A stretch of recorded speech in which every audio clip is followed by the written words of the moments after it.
নমস্কার বন্ধুরা, আমি রাজন হায়ার ওয়ার্ল্ডের পক্ষ থেকে আপনাদের সবাইকে প্রীতি ও শুভেচ্ছা। তো বন্ধুরা, আজকে আমি আপনাদেরকে দেখাবো হায়ারের টপ লোড ওয়াশিং মেশিনে যখন স্পিন না হয়, ড্রামে অতিরিক্ত পানি জমে থাকে আর সে পানি যদি ড্রেন লাইন দিয়ে বের না হয় তাহলে মেশিন কিন্তু ব্যবহার করার উপযোগী থাকে না।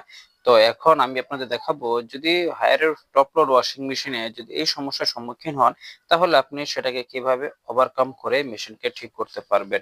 তো বন্ধুরা, এই যে আপনারা দেখতে পাচ্ছেন, এটি হচ্ছে হায়ারের একটি টপ লোড ওয়াশিং মেশিন হচ্ছে। আর এটি এই মেশিনের সমস্যা হচ্ছে, এটা যখন স্পিন হয় তখন স্পিন ঠিক মতো হচ্ছে না, আর এটার ভিতরে প্রচুর পরিমাণে পানি জমে থাকছে, যার কারণে গ্রাহক মহোদয় এটা কোম্পানিকে কমপ্লেন করেছেন। কোম্পানির পক্ষ থেকে আমি আসলাম, এখন এটা দেখবো যে এটার ভিতরে কি সমস্যা রয়েছে, কি সমস্যার কারণে ওয়াশিং মেশিনটি পুরোপুরি এটা কাজ করছে না, আর ওয়াশিং মেশিনের ভিতরে প্রচুর পরিমাণে পানি কেন জমে থাকছে। তো বন্ধুরা, ভিডিওটি সম্পূর্ণ দেখবেন, তাহলে সম্পূর্ণ দেখলে আপনি পুরো কনসেপ্ট পুরোপুরি ক্লিয়ার হয়ে যাবেন। আর যখনই আপনার এই ধরনের সমস্যা ওয়াশিং মেশিন আসবে, আপনি নিজেই সেটাকে ঠিক করতে পারবেন আশা করছি। তো বন্ধুরা, তো আমি চলে আসলাম এখন মেশিনের পিছন সাইডে। তো এটা দেখতে পাচ্ছেন, এখানে একটি মোটর রয়েছে, গিয়ার বক্স রয়েছে, আর এখানে হচ্ছে একটি ড্রেন পাম্প মোটর রয়েছে। যেটা হচ্ছে ড্রেন পাম্প মোটর, এটা যখনই আহ, টান দিবে, তো এই যে গিয়ার বক্সের নটটা দেখতে পাচ্ছেন, এটা কিন্তু ছেড়ে দেবে যখন এই মেশিনটা অটোমেটিক্যালি চলা শুরু করবে। তো দেখেন, এই যে আপনারা দেখতে পাচ্ছেন এই সাদা অংশটি, এই সাদা অংশটি হচ্ছে সম্পূর্ণ গিয়ার বক্সকে। এটা যখন ওয়াশ হয়, ওয়াশের সময় এটা বন্ধ থাকে, এটার সাথে সংযুক্ত থাকে। আর যখন এটা স্পিনে চলে যাবে তখন এই সাদা অংশটা মোটরের মাধ্যমে টেনে রাখবে যাতে করে স্পিন হতে পারে। তো এখন আপনারা শব্দ শুনতে পাচ্ছেন যে গ্রামের ভিতরে প্রচুর পরিমাণে পানি রয়েছে, পানিগুলো কিন্তু স্পিন হবে।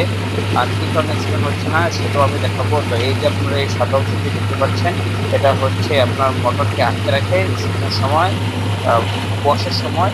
আর স্পিনের সময় এটি টান দিয়ে রাখে, যে মোটর দেখতে পাচ্ছেন কালো অংশটা, আর এই যে এই অংশটা এখানে টান দিয়ে রেখেছে। তো এটা যতক্ষণ সে এটাকে না ধরে রাখবে ততক্ষণ সেটা স্পিনে যাবে না। তো এখন গ্রাহকের যে সমস্যাটি হচ্ছে, আমার মেশিনটা পুরোটাই স্পিন হয় না, স্পিন কিছু সময় হওয়ার পরে স্পিন অটোমেটিক্যালি বন্ধ হয়ে যায়। তো এই যে আপনারা দেখতে পাচ্ছেন, এখানে ড্রাম রয়েছে, ড্রামের ভিতরে পানি এখানে ঘুরপাক খাচ্ছে, আপনারা সেটিও স্পষ্টভাবে দেখতে পাচ্ছেন। এখন বিষয়টা হচ্ছে যে, যদি এই সমস্যাটা আমার মেশিনে হয়ে থাকে বা মেশিনে নাই হয়ে থাকে, বা কি সমস্যার কারণে ওয়াশিং মেশিনে পানি নিষ্কাশন হচ্ছে না বা স্পিন হচ্ছে না, স্পিন হওয়ার সময় কিন্তু ড্রামে পানি জমে থাকছে। তো এখন আমি আপনাদের দেখাবো এটা পুরো বিষয়টা কি। তো আমি এই যে এখন চলে আসলাম মেশিনের সামনের দিকে। এখন আমি দেখাচ্ছি যে মেশিনে 5 মিনিট সময় রয়েছে, 5 মিনিট মেশিন অবশিষ্ট রয়েছে এটা কমপ্লিট হওয়ার জন্য। আর এর ভিতরে কিছু পানি দেখা যাচ্ছে যে মেশিনটা ওয়াশ হচ্ছে। তো এটির মূলত কি সমস্যা, এখন আমি আপনাদেরকে এটা ক্লিয়ার করব। আমার পূর্বে যে টেকনিশিয়ান এসেছিল, সে এটা বলেছিল যে এটা নাকি ড্রেন পাম্প খারাপ, ড্রেন পাম্প খারাপ হওয়ার কারণে, ড্রেন মোটর খারাপ হওয়ার কারণে নাকি এটাতে স্পিন হচ্ছে না। আসলে বিষয়টা কি, এ টু জেড আজকে আমি আপনাদের সামনে এক্সপ্লেন করব, এবং এটাকে কিভাবে সমাধান করা যায় সেই বিষয়টি আপনাদের সামনে করে দেখাবো। তো দেখুন, এই যে মেশিনটা দেখতে পাচ্ছেন, মেশিনটা কিন্তু এখন স্পিন হচ্ছে। আর যে ড্রেন পাম্প মোটর রয়েছে সেটিও কিন্তু এটা ভালোভাবে কাজ করছে, এটাকে ধরে রেখেছে, পানি ড্রেন আউট হচ্ছে। তারপরে যদি পানিটা বের না হয় তাহলে আমাকে বুঝতে হবে অন্য আর কোথাও সমস্যা রয়েছে কিনা। তো এই যে দেখতে পাচ্ছেন সাদা অংশটা, আর এই যে আপনি একটা মেটাল শিট দেখতে পাচ্ছেন, এই মোটরের সাহায্যে কিন্তু এই মেটাল শিটটাকে টান দিয়ে রেখেছে। টান দিয়ে রাখার ফলে হয়েছে কি, যে এই ড্রেন পাম্পের যে আপনার ওয়াটার সিল রাবার রয়েছে, সেই রাবারটা কিন্তু প্রসারিত হয়েছে, জায়গাটা বড় করেছে, আর পানি কিন্তু ড্রেন আউট হচ্ছে। আর যখনই এটা পুশ থাকবে কিন্তু পানি বের হবে না, তখন পানি ড্রামে থাকবে, ওয়াশ করবে। আর যখনই এটা মোটর টেনে রাখবে তখনই কিন্তু পানি সে ড্রেন আউট হবে। তো এখন বোঝা যাচ্ছে যে আমার মোটর ঠিক আছে, আমার গিয়ার বক্স ঠিক আছে, আমার অন্যান্য যে উপকরণ রয়েছে মেশিনে সেগুলো পর্যাপ্ত পরিমাণে ঠিক রয়েছে। এখন দেখতে হবে যে পানি বের হচ্ছে না কি কারণে। আর যদি স্পিন হয়, একটা সময় দিয়ে স্পিন টাইম পুরোটা নিয়ে নিচ্ছে কিন্তু ড্রামে পানি থেকে যাচ্ছে। এই পানি থেকে যাওয়ার কারণটা কি, আজকে আমি আপনাদের সামনে এখনই পুরোটা ক্লিয়ার করবো বিষয়টা। আর ভিডিওটা অবশ্যই শেষ পর্যন্ত দেখবেন। যদি শেষ পর্যন্ত ভিডিওটি না দেখেন তাহলে কিন্তু আপনারা এই বিষয়টা বুঝবেন না যে কোথায় সমস্যা রয়েছে।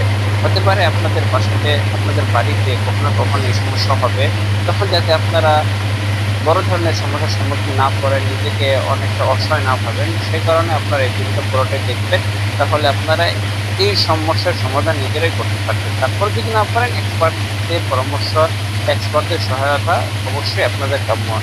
তো এখন দেখতে পাচ্ছেন যে এই মেশিনটা চলছে, মেশিনটার তারপরও পানি জমেছিল। তো বিষয়টা হচ্ছে যে এই যে আপনারা ড্রেন লাইনটা দেখতে পাচ্ছেন, এই ড্রেন লাইনটা কিন্তু ব্লক হয়েছিল। ড্রেন লাইন ব্লক হওয়ার কারণে কিন্তু যখনই স্পিন হচ্ছিল পানি কিন্তু সে বাহিরের দিকে বের করে দিচ্ছিল, কিন্তু পানি পর্যাপ্ত পরিমাণে বের হতে পারছিল না।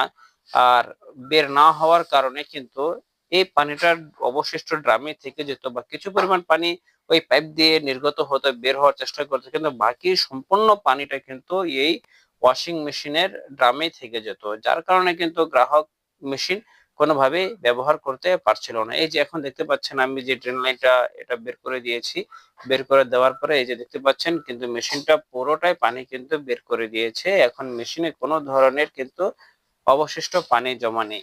তো বন্ধুরা, এটা দেখতে পারলেন যে যদি টপ লোড মেশিনে, ওয়াশিং মেশিনে স্পিন না হয়, এর মানে এই না যে আপনার কোনো পার্টস খারাপ হয়েছে। হতে পারে পার্টস খারাপ, তারপরেও আপনাকে সম্পূর্ণ প্রক্রিয়াটাকে একবার চেক করে দেখতে হবে, এরপর আপনাকে একটা সিদ্ধান্ত নিতে হবে। তো বন্ধুরা, এখন এই দেখতে পাচ্ছেন মেশিনটা কিন্তু 2 মিনিট অবশিষ্ট ছিল। তো আমি মেশিনটাকে আবার পুনরায় চালাবো, পুনরায় পানি দিয়ে এরপরে পুরো প্রক্রিয়াটা দেখাবো, যাতে করে এই মেশিনটার সমাধান হলো সেটার পুরোপুরি আইডিয়াটা আপনারা পেয়ে যাবেন। তো বন্ধুরা, এই ভিডিওটি আপনাদের কাছে কেমন লাগলো? যদি ভালো লেগে থাকে, আপনারা এই ভিডিওটি আপনাদের বন্ধুদের সাথে, আপনাদের ফ্রেন্ড সার্কেলের মাঝে, আপনাদের হোয়াটসঅ্যাপ, সোশ্যাল মিডিয়া, ফেসবুকে যে যেভাবে পারেন সেখানে এই ভিডিওগুলো শেয়ার করে দিবেন, যাতে করে আহ, যাদের ওয়াশিং মেশিন রয়েছে তারাও এই ধরনের সমস্যা থেকে পরিত্রাণ পেতে পারে। আর যদি ভিডিওটি ভালো লাগে, আপনারা অবশ্যই লাইক, কমেন্ট, শেয়ার করে আর চ্যানেলটাকে সাবস্ক্রাইব করে যাবেন। আজকের জন্য এতটুকুই।